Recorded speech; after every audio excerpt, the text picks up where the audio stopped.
ഈ ലോകത്തെമ്പാടും കണ്ടുവരുന്ന ഭയങ്കര അമേസിംഗ് ആയിട്ടുള്ള സ്ട്രക്ചേഴ്സ് ആണ് പിരമിഡ്സ്. പിരമിഡ്സ് എന്ന് പറയുമ്പോൾ നമ്മുടെ എല്ലാവരുടെയും മനസ്സിലേക്ക് വരുന്ന ഒരു പേരാണ് ഈജിപ്റ്റ്. ഈജിപ്തിൽ തന്നെ ഏകദേശം 118ഓളം പിരമിഡ്സ് ഉണ്ടെന്നാണ് പറയപ്പെടുന്നത്. അതിലൊന്നാണ് നമ്മുടെ ലോകത്തിലത്തെ തന്നെ ഏറ്റവും വലിയ പിരമിഡായ ഗിസയിൽ കണ്ടുവരുന്ന ഗ്രേറ്റ് പിരമിഡ്സ്. പിരമിഡ്സ് എന്ന് പറയുന്ന ആ ഒരു സ്ട്രക്ചറിനെ ചുറ്റിപ്പറ്റിയിട്ട് ഒരുപാട് മിസ്റ്ററീസ് ഒളിച്ചിരിപ്പുണ്ട്. ഇതിനെ പറ്റിയിട്ട് ഞാൻ മുമ്പ് 2 ലോങ് വീഡിയോസ് തന്നെ ചെയ്തിട്ടുണ്ട്. പക്ഷേ ഈ വീഡിയോയിൽ ഞാൻ കുറച്ചുകൂടി ഡീറ്റെയിൽ ആയിട്ടുള്ള കാര്യങ്ങൾ അധികം പറയുന്നു. ഏകദേശം 4000 വർഷങ്ങളോളം ഈ ലോകത്തിലത്തെ ഏറ്റവും ബിഗ്ഗസ്റ്റ് ബിൽഡിംഗ് ആയിരുന്നു നമ്മുടെ ഗിസയിൽ കണ്ടുവരുന്ന ഗ്രേറ്റ് പിരമിഡ്സ്. ഏകദേശം 481 അടി ഉയരത്തിലാണ് ഇത് നിൽക്കുന്നത്. ഈ പിരമിഡിന്റെ ഭാരം ഏകദേശം 60 ലക്ഷം ടൺസ് ആണ്. അതുമാത്രമല്ല 50 to 80 ടൺ കല്ലുകൾ, അതും 25 ലക്ഷം കല്ലുകൾ ഉപയോഗിച്ചിട്ടാണ് നമ്മുടെ ഗിസയിൽ കണ്ടുവരുന്ന ഗ്രേറ്റ് പിരമിഡ്സ് പണി തീർത്തിരിക്കുന്നത്. ഈ കാര്യങ്ങളൊക്കെ ഞാൻ ഇതിനു മുമ്പ് പറഞ്ഞിട്ടുള്ള വീഡിയോസിൽ പറഞ്ഞ കാര്യങ്ങൾ തന്നെയാണ്. വേറൊരു സംഭവം എന്താ വെച്ചാൽ, പിരമിഡ്സിന്റെ ഏറ്റവും വലിയ മിസ്റ്ററീസിൽ ഒന്നാണ് ഈ പിരമിഡ്സ് എങ്ങനെയാണ് പണി തീർത്തത്. അതായത് ഞാൻ നേരത്തെ പറഞ്ഞ പോലെ ഒരു കല്ലിന് ഏകദേശം 50 ടണ്ണോളം ഭാരം വരുന്നുണ്ട്. അതേപോലുള്ള 25 ലക്ഷം കട്ടകൾ ഉപയോഗിച്ചിട്ടാണ് പിരമിഡ്സ് പണി തീർത്തിരിക്കുന്നത്. ഇവിടുത്തെ ഒരു ഇൻട്രസ്റ്റിംഗ് സംഭവം എന്താ വെച്ചാൽ, പിരമിഡ്സ് എങ്ങനെയാണ് പണി തീർത്തതിനെ പറ്റിയിട്ട് അധികം റൈറ്റിങ്സും കാര്യങ്ങളൊന്നുമില്ല. അതായത് ഇതിനെ പറ്റിയിട്ടുള്ള ഹൈറോഗ്ലിഫിക്സും കാര്യങ്ങളൊക്കെ വളരെ ചുരുക്കം മാത്രമേ നമുക്ക് ലഭിച്ചിട്ടുള്ളൂ. അതുകൊണ്ട് മോഡേൺ ഡേ സ്റ്റഡീസ് പറയുന്നത് ഏകദേശം 1 ലക്ഷം വർക്കേഴ്സ് 20 to 27 വർഷം കൊണ്ട് കണ്ടിന്യൂസ് ആയിട്ട് പണിയെടുത്തിട്ടാണ് നമ്മുടെ പിരമിഡ്സിന്റെ പണി പൂർത്തിയാക്കിയത്. നമ്മുടെ ചുറ്റും കാണുന്ന ബിൽഡിങ്സ് പണി തീർക്കുന്നത് പോലെ വളരെ സിമ്പിൾ ആയിട്ടുള്ള ഇത് പണിതത് പകലില്ലാണ്ട് 100% ഹ്യൂമൻ വർക്കേഴ്സിന്റെ ഒരു വർക്ക് ഓഫ് ആർട്ട് എന്ന് വേണമെങ്കിൽ നമുക്ക് ഇതിനെ പറയാൻ പറ്റും. ഇതിനു മുമ്പ് ഞാൻ പിരമിഡ്സിന്റെ വീഡിയോസിലൊക്കെ പറഞ്ഞിട്ടുണ്ട്. അതായത് പിരമിഡ്സ് എന്ന് പറയുന്നത് ഭയങ്കര ഹൈലി അക്യുറേറ്റ് ആയിട്ടുള്ള സ്ട്രക്ചേഴ്സ് ആണ്. അതായത് ഇത്രയും വർഷങ്ങൾക്ക് മുമ്പ് എങ്ങനെയാണ് ഇവർ ഇത്രയും ആക്യുറേറ്റ് ആയിട്ടുള്ള സ്ട്രക്ചേഴ്സ് ഒക്കെ പണി തീർത്തതെന്ന് നമുക്ക് ആർക്കും ഇപ്പോഴും മനസ്സിലാവാത്തൊരു കാര്യമാണ്. എന്താണ് ഇങ്ങനെ പറയാൻ കാരണം എന്ന് വെച്ചാൽ, ഇത്രയും വലിയൊരു സ്ട്രക്ചർ ഇത്രയും ആക്യുറസിയോടെ എങ്ങനെയാണ് ഇത്രയും വർഷങ്ങൾക്ക് മുമ്പ് പണി തീർത്തതെന്നുള്ളൊരു ചോദ്യമാണ്. അതായത് ഇത്രയും വലിയൊരു സ്ട്രക്ചർ നമ്മളിപ്പോൾ മോഡേൺ ഡേ ടൂൾസ് ഒക്കെ ഉപയോഗിച്ച് പണി തീർക്കുകയാണെങ്കിൽ അത്യാവശ്യം ബുദ്ധിമുട്ടിയിട്ട് തന്നെയായിരിക്കും നമ്മൾ ഇത്രയും അക്യുറസിയോടെ ഇത്രയും പെർഫെക്ഷനോടെ പണി തീർക്കാൻ പറ്റുമോ. ഇവിടെ സൈസാണ് പ്രശ്നം. അതായത് ഇത്രയും സൈസുള്ള ഒരു സംഭവം എങ്ങനെയാണ് ഇത്ര അക്യുറസിയോടെ പണിതെന്നാണ് എല്ലാവരും ചോദിക്കുന്നത്. അതായത് പിരമിഡ്സിന്റെ പ്ലാറ്റ്ഫോം ഭയങ്കര പെർഫെക്റ്റ് ആയിട്ടുള്ള ഒരു സ്ക്വയർ ആണ്. അതിന് വെസ്റ്റ് സൈഡിൽ കണ്ടുവരുന്ന ആ ഒരു സൈഡിന് മാത്രം ചെറിയൊരു ഇഞ്ച് വ്യത്യാസം മാത്രം ഗ്യാപ്പ് വരുന്നുള്ളൂ. അതായത് 99.9% അക്യുറസിയോടെയാണ് നമ്മുടെ പിരമിഡ്സിന്റെ സ്ട്രക്ചർ പണിതിരിക്കുന്നത്. ഇതൊക്കെ എങ്ങനെയാണ് ഇത്രയും വർഷങ്ങൾക്ക് മുമ്പ് ഇവർ അച്ചീവ് ചെയ്തതെന്നാണ് ആർക്കും മനസ്സിലാവാം. പിരമിഡ്സിൻ്റെ അകത്ത് ഒരുപാട് ടെക്സ്റ്റുകൾ ഇങ്ങനെ എഴുതി വെച്ചിട്ടുണ്ട്. അതായത് ഒരുപാട് കാര്യങ്ങളൊക്കെ ഇങ്ങനെ ചുമരിൽ ഇങ്ങനെ കൊത്തി വെച്ചിട്ടുണ്ട്. ഇതിനാണ് ഹൈറോഗ്ലിഫിക്സ് എന്ന് പറയുന്നത്. ഈ സംഭവം ആദ്യമായിട്ട് ട്രാൻസ്ലേറ്റ് ചെയ്യുന്നത് 1820കളിലാണ്. അതിനു മുമ്പൊക്കെ പിരമിഡ്സിന്റെ പർപ്പസിനെ പറ്റിയിട്ടും പിരമിഡ്സിന്റെ കഥകളെ പറ്റിയിട്ടൊക്കെ നമ്മൾ പറഞ്ഞു കേട്ടുള്ള അറിവുള്ളൂ. പക്ഷേ ഹൈറോഗ്ലിഫിക്സ് ട്രാൻസ്ലേറ്റ് ചെയ്തതോടെ നമുക്ക് ഒരുപാട് ഇൻഫർമേഷൻസ് പിരമിഡ്സിനെ പറ്റി കിട്ടി. ഇവിടെ മെയിനായിട്ട് പറയുന്നത് അക്കാലത്ത് ജീവിച്ചിരുന്ന ഫാരോസിന്റെ പേരും ആ കാലഘട്ടങ്ങളെ പറ്റിയിട്ടും അവിടുത്തെ കുടുംബങ്ങളെ പറ്റിയിട്ടും അങ്ങനെ ഒരുപാട് കാര്യങ്ങളായിരുന്നു ഈ ഹൈറോഗ്ലിഫിക്സിൽ ഇങ്ങനെ കൊത്തി വെച്ചിരുന്നത്. അതിൽ ചിലതിലൊക്കെ ആഫ്റ്റർ ലൈഫിനെ പറ്റി പറയുന്നുണ്ട്. അതായത് മരിച്ചതിന് ശേഷം സംഭവിക്കാവുന്ന കാര്യങ്ങളൊക്കെ അതിലിങ്ങനെ എഴുതി വെച്ചിട്ടുണ്ട്. പക്ഷെ ഒരു കുഴപ്പമുണ്ട്, ഇതിലൊന്നിലും പിരമിഡ്സിന്റെ പർപ്പസ് എന്താണെന്ന് ഒരിടത്തും എഴുതി വെച്ചിട്ടില്ല. അതായത് പിരമിഡ്സ് എന്നുള്ള ആ ഒരു സ്ട്രക്ചർ എന്തിനാണ് പണിതെന്ന് ഒരിടത്തും എഴുതി വെച്ചിട്ടില്ല. അതായത് പിരമിഡ്സ് എന്നുള്ള ഒരു സ്ട്രക്ചർ എന്ത് പർപ്പസ് സെർവ് ചെയ്യാൻ വേണ്ടിയിട്ടാണ് ഇത്ര കഷ്ടപ്പെട്ട് പണിത് ഉയർത്തിയെന്ന് എവിടെ എഴുതി വെച്ചിട്ടില്ല. അതിനെപ്പറ്റി ഇപ്പോഴും ആർക്കും അറിയേയില്ല. അതാണ് ഇവിടുത്തെ ഏറ്റവും വലിയ മിസ്റ്ററി ആയിട്ട് കിടക്കുന്നത്. അതുകൊണ്ട് തന്നെ ഈ പിരമിഡ്സ് നമ്മൾ ഒട്ടും വിചാരിക്കാത്ത ഒരു പർപ്പസ് സെർവ് ചെയ്യാൻ വേണ്ടിയിട്ടുള്ള സ്ട്രക്ചേഴ്സ് ആണ് ഒരുപാട് പേര് വിശ്വസിക്കുന്നുണ്ട്. പിന്നെ ഞാൻ നേരത്തെ പറഞ്ഞ പോലെ ചില ഹൈറോഗ്ലിഫിക്സിൽ ആഫ്റ്റർ ലൈഫിനെ പറ്റി പറയുന്നുണ്ട്. അതായത് മരിച്ചതിന് ശേഷം എന്താണ് സംഭവിക്കുന്നത് അതിനെ പറ്റിയിട്ട് എക്സ്പ്ലെയിൻ ചെയ്യുന്നുണ്ട്. അതിൻ്റെ അത് ചെറിയൊരു ഡീറ്റെയിൽ പറയുന്നുണ്ട്. അതായത് സംഭവമൊന്നുമില്ല, മരിച്ചതിന് ശേഷം ഫാരോസ് ഹെവനിലോട്ട്, അതായത് സ്വർഗത്തിലോട്ട് പോകുന്നതായിട്ട് ഇവിടെ പറയുന്നുണ്ട്. അതായത് നക്ഷത്രങ്ങളുടെ ഇടയിലേക്ക് പറന്നുയരുന്നതായിട്ടാണ് ഇവിടെ പറയുന്നത്. അതൊരു വേറെ എവിടേക്കും അല്ല പോകുന്നതായിട്ട് പറയപ്പെടുന്നത്, ദൈവങ്ങളുടെ അടുത്തേക്ക് പോകുന്നതായിട്ടാണ് ചില ഹൈറോഗ്ലിഫിക്സ് ഒക്കെ പറയുന്നത്. നിങ്ങൾക്കറിയാത്തൊരു സംഭവം ഞാൻ പറഞ്ഞിട്ടെ, നമ്മുടെ ഈജിപ്ഷ്യൻ സിവിലൈസേഷൻ എന്ന് പറഞ്ഞാൽ ഏകദേശം 2000 to 3000 വർഷങ്ങൾ മാത്രമാണ് ഉണ്ടായിരുന്നത്. ഈജിപ്ഷ്യൻ സിവിലൈസേഷൻ അല്ല, ഈ പിരമിഡ്സിന്റെ ഒക്കെ ആ ഒരു സിവിലൈസേഷൻ ഇല്ല. അത് ഏകദേശം 2000 to 3000 വർഷങ്ങൾ മാത്രമാണ് നമ്മുടെ ഭൂമിയിൽ ഉണ്ടായിരുന്നത്. അതിൽ ചുരുങ്ങിയത് ഒരു 100-200 വർഷങ്ങളെങ്കിലും അവർ ഈ പിരമിഡ്സ് ഡിസൈൻ ചെയ്യാൻ വേണ്ടിയിട്ട് എടുത്തിട്ടുള്ളൂ. നിങ്ങളൊന്ന് ആലോചിച്ച് നോക്കിയേ, ഇത്രയും വലിയൊരു സ്ട്രക്ചർ ഇത്രയും അക്യുറസിയോടെ പണി തീർക്കണമെങ്കിൽ മിനിമം അന്നത്തെ കാലത്ത് ആ ഒരു കാര്യം കൂടി കൺസിഡർ ചെയ്യുക. കുറേ വർഷങ്ങൾക്ക് മുമ്പാന്നുള്ള കാര്യം കൂടി നിങ്ങൾ കൺസിഡർ ചെയ്യുക. അപ്പോൾ ഒരു 200 വർഷങ്ങളെങ്കിലും എടുത്തിട്ടായിരിക്കും ഇവർ ഈ പിരമിഡ്സും കാര്യങ്ങളൊക്കെ പണി തീർക്കാൻ വേണ്ടിയിട്ട് ഡിസൈൻ ചെയ്തിരിക്കുന്നത്. അതും ഒരു പിരമിഡ്സ് ഒന്നല്ല, ഏകദേശം 118ഓളം പിരമിഡ്സ് നമ്മുടെ ഈജിപ്തിൽ തന്നെയുണ്ട്. ഏറ്റവും വലിയ പിരമിഡ്സ് പണി തീർക്കാൻ വേണ്ടിയിട്ട് 27 വർഷങ്ങൾ എടുത്തെന്നാണ് പറയപ്പെടുന്നത്. അങ്ങനെ ഏകദേശം 100ഓളം പിരമിഡ്സ് നമ്മുടെ ഈജിപ്തിൽ തന്നെയുണ്ട്. അപ്പൊ ഈ പിരമിഡ്സ് ഇത്ര അക്യുറസിയോടെ ഡിസൈൻ ചെയ്യാനൊക്കെ എങ്ങനെ പോയാലും ഒരു 10-200 വർഷങ്ങൾ എടുക്കുന്നതാണ് എനിക്ക് തോന്നുന്നത്. അപ്പൊ ഇവിടുത്തെ ചോദ്യം എന്താ വെച്ചാൽ, ഒരു 2000-3000 വർഷങ്ങൾ മാത്രമാണ് ഈജിപ്തിൻ ഈ ഒരു സംഭവം നമ്മുടെ ഭൂമിയിൽ ഉണ്ടായിരുന്നത്. അതും പിരമിഡ്സിന്റെ വർക്ക് ഇങ്ങനെ കണ്ടിന്യൂ ചെയ്തുകൊണ്ടേ പോയില്ല. അതായത് ഒരു പിരമിഡ് കഴിഞ്ഞിട്ട് അടുത്ത പിരമിഡ്, അത് കഴിഞ്ഞിട്ട് അടുത്ത പിരമിഡ്, അങ്ങനെ ഇങ്ങനെ കണ്ടിന്യൂസ് ആയിട്ട് ഇങ്ങനെ പൊക്കൊണ്ടേ ഇരുന്നില്ല. വേറെ ഒന്നല്ല, ഇത്രയും പിരമിഡ്സിന്റെ പണി കഴിഞ്ഞപ്പോൾ അവർ പിരമിഡ്സ് എന്ന് പറഞ്ഞ സംഭവം അവിടെ പണി നിർത്തി. അത് ഇപ്പോഴത്തെ ഒരു കാലഘട്ടമായിട്ട് കമ്പയർ ചെയ്യണമെങ്കിൽ ഒരു വലിയൊരു സിറ്റിയിൽ ഒരു 10-50 ബിൽഡിങ്സ് പണി കഴിഞ്ഞിട്ട് നമ്മൾ അവിടെ വെച്ച് നിർത്തില്ലല്ലോ. അങ്ങനെയുള്ള ബിൽഡിങ്സ് നമ്മൾ വീണ്ടും പണിത് ആ ഒരു സിറ്റി നമ്മൾ ഭയങ്കര ഡെവലപ്ഡ് ആയിട്ട് എടുക്കാനല്ലേ നോക്കുള്ളൂ.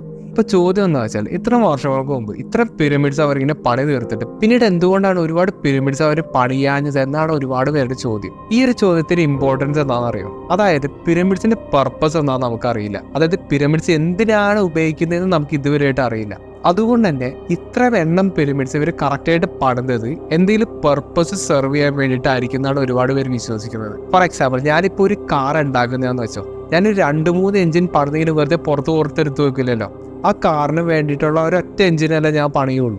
കാരണം ഞാൻ ഉണ്ടാക്കുന്ന കാർ ഓടണമെങ്കിൽ ഒരൊറ്റ എഞ്ചിൻ മതി. ഇതേപോലെ തന്നെ ഈജിപ്തിൽ ഇത്ര എണ്ണം പിരമിഡ്സ് കണ്ടുവരുന്നുണ്ട്. അപ്പോ ഇത്ര എണ്ണത്തിൽ നിർത്താൻ കാരണം എന്തോ ഒരു പർപ്പസ് ഈ പിരമിഡ്സ് ചെയ്യുന്നുണ്ടെന്ന് ഒരുപാട് സ്പെക്കുലേഷൻസ് ഉണ്ട്. ചുമ്മാ സ്പെക്കുലേഷൻസ് മാത്രമല്ല, ഇതിനെ ചൊല്ലി ഒരുപാട് സ്റ്റഡീസും ഒരുപാട് ആർക്കിയോളജിക്കൽ റിപ്പോർട്ട്സ്, അങ്ങനെ ഒരുപാട് കാര്യങ്ങൾ ഈ ഒരു സെയിം കാര്യത്തിനെ പറ്റിയിട്ട് പറയുന്നു. അതായത് ഈജിപ്ഷ്യൻ പിരമിഡ്സിന്റെ പർപ്പസ് എന്താണെന്ന് കണ്ടുപിടിക്കാൻ വേണ്ടിയിട്ട് ഒരുപാട് കാര്യങ്ങൾ ഇങ്ങനെ പറഞ്ഞു വരുന്നുണ്ട്. അതിൽ ഏറ്റവും കൂടുതൽ ഇൻട്രസ്റ്റിംഗ് ആയിട്ടുള്ള ഒരു തിയറിയാണ് നമ്മുടെ ഈജിപ്ഷ്യൻ പിരമിഡ്സ് ഒരു പവർ പ്ലാന്റ് ആണെന്ന് പറയുന്ന ഒരു തിയറി. ഇതിനെ പറ്റിയിട്ടുള്ള ചെറിയൊരു ഐഡിയ ഞാൻ ഇതിനു മുമ്പുള്ള വീഡിയോയിൽ പറഞ്ഞായിരുന്നു. പക്ഷേ ഈ വീഡിയോയിൽ ഞാൻ കുറച്ചുകൂടി ഡീറ്റെയിൽ ആയിട്ട് ഇതിനെപ്പറ്റി പറഞ്ഞുതരാം. അതായത് ഇതിന്റെ മുമ്പത്തെ വീഡിയോയിൽ പറഞ്ഞ പോലെ തന്നെ ഗിസയിൽ കണ്ടുവരുന്ന ഗ്രേറ്റ് പിരമിഡ്സിന്റെ അതേ തരത്തിലുള്ള ഹൈറോഗ്ലിഫിക്സ് അങ്ങനത്തെ ഒരു കാര്യങ്ങളോ കണ്ടുപിടിക്കാൻ പറ്റില്ല. അതായത് ഈ പിരമിഡ്സ് എന്ത് പർപ്പസ് ആണ് സെർവ് ചെയ്യുന്നതെന്ന് നമുക്ക് യാതൊരു ഐഡിയ ഇല്ല.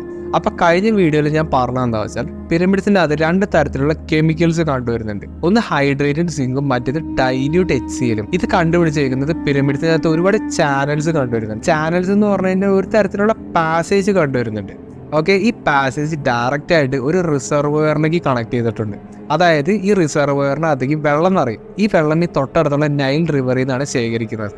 ഓക്കെ, അപ്പോൾ ഈ വെള്ളം ഈ നൈൽ റിവറിൽ നിന്ന് വന്ന് നമ്മുടെ ഈ റിസർവോയറിൽ തങ്ങും. അതിനുശേഷം ഈ റിസർവോയർ ഈ ചാനലായിട്ട് കണക്ട് ചെയ്യുന്നുണ്ട്. അതുകൊണ്ട് തന്നെ ഈ ചാനലുകളുടെ ഭിത്തിയിലത്തെ കെമിക്കൽ കോമ്പോസിഷൻ നമ്മൾ കണ്ടുപിടിച്ചപ്പോൾ ഞാൻ നേരത്തെ പറഞ്ഞ 2 കെമിക്കൽസ് ആണ് കണ്ടുവരുന്നത്. ഇവിടുത്തെ വേറൊരു സ്പെഷ്യാലിറ്റി എന്താ വെച്ചാൽ, ഈ 2 കെമിക്കലും കൂടി മിക്സ് ചെയ്ത് കഴിഞ്ഞാൽ നമുക്ക് ഹൈഡ്രജൻ ജനറേറ്റ് ചെയ്യാൻ പറ്റും. അതായത് ഹൈഡ്രജൻ എന്ന് പറയുന്നത് ഈ ലോകത്തിലത്തെ തന്നെ വൺ ഓഫ് ദി ബെസ്റ്റ് ഫ്യൂവൽസിൽ ഒന്നാണ്. ചുരുക്കത്തിൽ പറഞ്ഞാൽ ഭയങ്കര അടിപൊളി ഒരു ഇന്ധനമാണ് ഹൈഡ്രജൻ എന്ന് പറഞ്ഞേക്കുക. നമുക്ക് ഹൈഡ്രജൻ ഫ്യൂവലായിട്ട് ഉപയോഗിക്കുന്നതിൽ ഒരുപാട് ഡ്രോബാക്സ് ഉണ്ട്. പക്ഷേ ഹൈഡ്രജൻ ഒരു അടിപൊളി ഫ്യൂവൽ തന്നെയാണ്. ഒരുപാട് റോക്കറ്റ്സ് ഒക്കെ ഹൈഡ്രജൻ യൂസ് ചെയ്യുന്നുണ്ട്. അത് മാത്രമല്ല, ഇവിടെ വേറെ സംഭവം കൂടി ഉണ്ട്. നിങ്ങളിപ്പോൾ കാണുന്നത് പിരമിഡ്സിന്റെ ഒരു ക്രോസ് സെക്ഷണൽ ഡയഗ്രാം. അപ്പോൾ ഇതാണ് ഞാൻ നേരത്തെ പറഞ്ഞ നൈൽ റിവറിൽ നിന്ന് വരുന്ന വെള്ളം ശേഖരിച്ച് വെക്കുന്ന റീസർവോയർ. ഇതാണ് ഞാൻ നേരത്തെ പറഞ്ഞ ആ ഒരു ചാനൽ. അപ്പോൾ ഈ ചാനലിൽ കൂടെ വെള്ളം ഇതിനകത്തൂടെ പാസ് ചെയ്യുമ്പോൾ ഒരു തരത്തിലുള്ള ഹാർട്ട് ബീറ്റ് പോലത്തെ ഒരു തരത്തിലുള്ള വൈബ്രേഷൻ ഇവിടെ പ്രൊഡ്യൂസ് ചെയ്യുന്നുണ്ടെന്ന് പറയപ്പെടുന്നുണ്ട്. ഇത് എങ്ങനെയാണ് മനസ്സിലായെന്നല്ലേ, ഇത് പ്രാക്ടിക്കലി പ്രൂവ് ചെയ്തിട്ടുള്ള ഒരു സംഭവമാണ്. അതായത് പിരമിഡ്സിനകത്ത് കണ്ടുവരുന്ന ഒരു ചാനലില്ലേ, അതിന്റെ എക്സാക്ട് മിനിയേച്ചർ മോഡൽ ഉണ്ടാക്കുകയും അതിൽ കൂടെ വെള്ളം പാസ് ചെയ്തപ്പോൾ ഒരു തരത്തിലുള്ള ഹാർട്ട് ബീറ്റ് പോലത്തെ ഉള്ള ഒരു വൈബ്രേഷൻ പാറ്റേൺ നമുക്ക് കിട്ടി. ചുരുക്കത്തിൽ പറഞ്ഞാൽ 4500 വർഷങ്ങൾക്ക് മുമ്പുള്ള ഒരു വാട്ടർ പമ്പാണെന്ന് വേണമെങ്കിൽ പറയാം. അതും ഇവിടെ ഹൈഡ്രജനും പ്രൊഡ്യൂസ് ചെയ്യുന്നുണ്ട്. അതുകൊണ്ട് തന്നെ ഈ ഹാർട്ട് ബീറ്റ് പോലുള്ള വൈബ്രേഷൻ ഈ പിരമിഡ് മുഴുവൻ ഇങ്ങനെ റെസണേറ്റ് ചെയ്യുന്നതായിട്ട് പറയുന്നു. ഇത് പാർഷ്യലി തെളിയിക്കപ്പെട്ട ഒരു തിയറിയാണെന്ന് വേണമെങ്കിൽ പറയാം. പക്ഷെ വേറൊരു സംഭവമാണ്. നമുക്കറിയാവുന്നതിൽ വെച്ച് ഈ ലോകത്തിൽ ആദ്യമായിട്ട് ഇലക്ട്രിസിറ്റി കണ്ടുപിടിക്കുന്നത് ബെഞ്ചമിൻ ഫ്രാങ്ക്ലിൻ ആണ്. 1767 ഇദ്ദേഹം ഇങ്ങനത്തെ ഒരു സംഭവം ഡിസ്കവർ ചെയ്യുന്നത്. അപ്പൊ ആ കാലഘട്ടത്തൊക്കെ നമ്മൾ ഇരുട്ടത്ത് വെളിച്ചം കാണാൻ വേണ്ടിയിട്ടൊക്കെ നമ്മൾ മെഴുകുതിരിയോ അല്ലെങ്കിൽ എന്തെങ്കിലും തീയോ അങ്ങനെയുള്ള കാര്യങ്ങളൊക്കെ ആയിരുന്നു യൂസ് ചെയ്തിരുന്നത്. അങ്ങനെ ഇലക്ട്രിസിറ്റി ഉപയോഗിച്ച് ലൈറ്റ് ഉണ്ടാക്കാൻ പറ്റുന്ന ആദ്യമായിട്ട് കണ്ടുപിടിക്കുന്നത് തോമസ് ആൽവ എഡിസൺ ആണ്. അതും ഏകദേശം 100 വർഷങ്ങൾക്ക് ശേഷമാണ് നമ്മുടെ ലോകത്തിലത്തെ ആദ്യത്തെ ലൈറ്റ് ബൾബ് കണ്ടുപിടിക്കുന്നത്. അതിനുശേഷം സംഭവിച്ചിട്ടുള്ള കാര്യങ്ങളൊക്കെ എല്ലാവർക്കും അറിയാം. കാരണം ലൈറ്റ് ഇല്ലാണ്ട് നമ്മുടെ ഒരു കാര്യം ഇപ്പോൾ വർക്ക് ചെയ്യില്ല. അപ്പൊ അങ്ങനെയൊക്കെയാണ് കാര്യങ്ങൾ. പക്ഷെ വേറൊരു സംഭവം എന്താ വെച്ചാൽ, നിങ്ങളിപ്പോൾ കാണുന്ന ഫോട്ടോ ഈജിപ്ഷ്യൻ പിരമിഡ്സിന്റെ അകത്ത് കണ്ടുപിടിച്ചിട്ടുള്ള ഒരു സംഭവമാണ്. ഇതിൽ നിന്ന് വ്യക്തമായിട്ട് നമുക്കൊരു കാര്യം മനസ്സിലാവും. അതായത് ഇതൊരു തരത്തിലുള്ള മോഡേൺ ഡേ ബൾബിനെ റിസംബിൾ ചെയ്യുന്ന ഒരു സംഭവമായിട്ടാണ് ഒരുപാട് പേര് പറയുന്നത്. അതായത് ഇപ്പോഴത്തെ ബൾബിനോട് സമാനമായിട്ടുള്ള ഫിലമെന്റ് ഇതിനകത്ത് കണ്ടുവരുന്നുണ്ട്. അതിന് സമാനമായിട്ടുള്ള ഹോൾഡർ ഇതിനകത്ത് കണ്ടുവരുന്നുണ്ട്. ചുറ്റിനുമുള്ള എന്താ തരത്തിലുള്ള ട്രാൻസ്പെറന്റ് ഗ്ലാസ് പോലത്തെ ഒരു സ്ട്രക്ചർ ഇവിടെ കണ്ടുവരുന്നുണ്ട്. അങ്ങനെ ഇപ്പോഴത്തെ ബൾബായിട്ട് ഒരുപാട് സിമിലാരിറ്റീസ് ഇവിടെ നിങ്ങൾക്ക് കാണാൻ പറ്റും. അത് നിങ്ങൾ ജസ്റ്റ് ആലോചിക്കുക, ഏകദേശം 4500 വർഷങ്ങൾക്ക് മുമ്പ് സംഭവിച്ച ഒരു കാര്യമാട്ടോ. അതുകൊണ്ട് തന്നെ ഒരുപാട് പഠനങ്ങൾ പറയുന്നത് ഈജിപ്ഷ്യൻ സിവിലൈസേഷൻ എന്ന് പറഞ്ഞാൽ അത്യാവശ്യം അഡ്വാൻസ്ഡ് ആയിട്ടുള്ള സിവിലൈസേഷൻ ആയിരുന്നു. അതുകൊണ്ട് തന്നെ അവിടെ ഇലക്ട്രിസിറ്റി യൂസ് ചെയ്ത് വരുന്നുണ്ടെന്ന് ഒരുപാട് സ്റ്റഡീസ് പറയുന്നുണ്ട്. അതും പിരമിഡ്സ് ഒരു പവർ പ്ലാന്റ് ആണെന്നും പറയുന്നുണ്ട്. സംഭവം എന്താ വെച്ചാൽ പിരമിഡ്സിനകത്ത് ഒരുപാട് ഗ്രാനൈറ്റ് ക്വാഡ്സ് ഒക്കെ കണ്ടുവരുന്നുണ്ട്. അതുമാത്രമല്ല പിരമിഡ്സിന്റെ അകത്ത് ജിപ്സം കണ്ടുവരുന്നുണ്ട്. ജിപ്സം മാത്രമല്ല സോൾട്ടും കണ്ടുവരുന്നുണ്ട്. ഇതൊക്കെ ഫോം ചെയ്യാൻ കാരണം നേരത്തെ പറഞ്ഞ പോലെ പ്രൊഡ്യൂസ് ചെയ്ത ഹൈഡ്രജനും നമ്മുടെ പിരമിഡ്സിന്റെ അകത്തുള്ള ലൈം സ്റ്റോണും കൂടി റിയാക്ട് ചെയ്യുമ്പോഴാണ്. അപ്പോൾ പിരമിഡ്സിന്റെ അകത്ത് ഹൈഡ്രജൻ പ്രൊഡ്യൂസ് ചെയ്തിരുന്നു എന്നുള്ള ഒരു അസംപ്ഷൻ നമുക്ക് തള്ളിക്കളയാനും പറ്റില്ല. അത് ഞാൻ കുറച്ചു മുമ്പ് പറഞ്ഞ പോലെ നമ്മുടെ പിരമിഡ്സ് റെസനേറ്റ് ചെയ്യുന്നുണ്ട്. അതിനോടൊപ്പം ഒരുപാട് ക്വാഡ്സും ഗ്രാനൈറ്റും ഈ പിരമിഡ്സിന്റെ അകത്ത് കണ്ടുവരുന്നുണ്ട്. ഇതെല്ലാം കൂടി നമ്മൾ ഒരുമിച്ച് വായിച്ചു കഴിഞ്ഞാൽ നമ്മുടെ പിരമിഡ്സ് ചെറിയ രീതിയിലുള്ള ഒരു ഇലക്ട്രിസിറ്റി ജനറേറ്റിംഗ് പവർ സോഴ്സ് ആയിട്ട് പറയാൻ പറ്റും. ചുരുക്കത്തിൽ പറഞ്ഞാൽ ഈ പിരമിഡ്സിന്റെ പർപ്പസ്, അതായത് ഇതിന്റെ ഉദ്ദേശം എന്താണെന്ന് അറിയാൻ വേണ്ടിയിട്ട് നമ്മൾ ഇത്തരം കാര്യങ്ങൾ ഇത്തരം റിസർച്ച് ഒക്കെ നടത്തിയത്. അതിൽ ഏറ്റവും ഇൻട്രസ്റ്റിംഗ് ആയിട്ടുള്ള ഒരു തിയറിയാണ് ഞാനിപ്പോൾ പറഞ്ഞ പിരമിഡ്സ് ഒരു പവർ സോഴ്സ് ആയിട്ട് ആക്ട് ചെയ്യുന്നുണ്ടെന്ന്. അതിന്റെ ഡീറ്റെയിൽസ് ആണ് ഞാൻ നിങ്ങളുടെ അടുത്ത് ഇപ്പോൾ പറഞ്ഞു തന്നത്. അപ്പോൾ ഇവിടെ ഈജിപ്ഷ്യൻ സിവിലൈസേഷന് മൊത്തം വേണ്ട ഒരു പവർ സോഴ്സ് ജനറേറ്റ് ചെയ്യാൻ വേണ്ടിയിട്ടായിരിക്കാം അവർ ഇത്തരം പിരമിഡ്സ് പണി തീർത്തതിന് ശേഷം അതിൽ പിന്നെ അവർ പിരമിഡ്സ് പണിയാണ്ടിരുന്നത്. അതായത് പിരമിഡ്സിന്റെ പർപ്പസ് എന്താണോ അത് തീർന്നു കഴിഞ്ഞപ്പോൾ അവർ ഈ പണി തീർത്തു വെച്ചു. ഈ ഒരു തിയറി ശരിയാണെങ്കിൽ എങ്ങനെയാണ് ഇവർക്ക് ഇത്രയും അഡ്വാൻസ്ഡ് ആയിട്ടുള്ള ടെക്നോളജി, എവിടെ നിന്നാണ് ഇവർക്ക് ഇത്രയും നോളജ് കിട്ടിയെന്നുള്ളതായിരിക്കും അടുത്ത ചോദ്യം. ഇത്ര അഡ്വാൻസ്ഡ് ആയിട്ടുള്ള ടെക്നോളജി, ഇത്ര അഡ്വാൻസ്ഡ് ആയിട്ടുള്ള നോളജും കാര്യങ്ങളൊക്കെ ഇവർക്ക് എവിടെ നിന്ന് കിട്ടി? അതും ഈ കാലഘട്ടം കൂടി നിങ്ങൾ ആലോചിക്കണം. ഏകദേശം 4500 വർഷങ്ങൾക്ക് മുമ്പ് സംഭവിച്ചൊരു സംഭവം കൂടി നിങ്ങൾ ആലോചിക്കുക. ഇതെല്ലാം കൂടി കൂട്ടി വായിച്ചു നോക്കുമ്പോൾ പലർക്കും പല അഭിപ്രായങ്ങളാണ് ഈ ഒരു സെയിം ടോപ്പിക്കിനെ പറ്റി. അതായത് ഈ പിരമിഡ്സിന്റെ പർപ്പസ് എന്താണെന്നുള്ളതിനെ പറ്റിയിട്ട് നമുക്ക് ഒരുപാട് ആംബിഗ്യൂറ്റി ഇപ്പോഴും നിലനിൽക്കുന്നുണ്ട്. പിന്നെ വേറൊരു കാര്യം പറയാം, ഇത് എൻ്റെ ഒരു റിസർച്ച് വർക്കല്ല, ഇത് ഒരുപാട് ട്രസ്റ്റഡ് ആയിട്ടുള്ള സോഴ്സസിൽ നിന്ന് ഞാൻ സെർച്ച് ചെയ്തെടുത്ത്, ഒരുപാട് ബുക്സിൽ നിന്നൊക്കെ സെർച്ച് ചെയ്തെടുത്ത ഒരുപാട് കാര്യങ്ങളാണ് ഞാൻ ഈ വീഡിയോയിൽ പറഞ്ഞിട്ടുള്ളത്. പിരമിഡ്സിനെ ചുറ്റിപ്പറ്റിയിട്ട് ഒരുപാട് മിസ്റ്ററീസും ഒരുപാട് കാര്യങ്ങളൊക്കെ ഉണ്ടെങ്കിലും പിരമിഡ്സ് എന്ന് പറയുന്നത് ഭയങ്കര അതിമനോഹരമായിട്ടുള്ള അൺബിലീവബിൾ ആയിട്ടുള്ള സ്ട്രക്ചേഴ്സ് തന്നെയാണ്. ഏതെങ്കിലും ഒരു ദിവസം പിരമിഡ്സിനെ ചുറ്റിപ്പറ്റി നിൽക്കുന്ന ഒരുപാട് രഹസ്യങ്ങളുടെയൊക്കെ സീക്രട്സ് പുറത്ത് വരും നമുക്ക് എല്ലാവർക്കും പ്രതീക്ഷിക്കാം. ഒരുപാട് കാര്യങ്ങൾ എനിക്ക് ഇതേ ടോപ്പിക്കിനെ പറ്റിയിട്ട് നിങ്ങളുടെ അടുത്ത് ഡിസ്കസ് ചെയ്യാനുണ്ട്. അതുകൊണ്ട് തന്നെ ഈ വീഡിയോസിൻ്റെ ഒരുപാട് അപ്ഡേറ്റ്സ് ഞാൻ ഫ്യൂച്ചറിൽ എന്തായാലും പ്ലാൻ ചെയ്യുന്നത്. അപ്പോൾ ഈ വീഡിയോയിൽ ഇത്രയൊക്കെ നമുക്ക് എന്തായാലും ഇനി അടുത്ത വീഡിയോ കാണാം.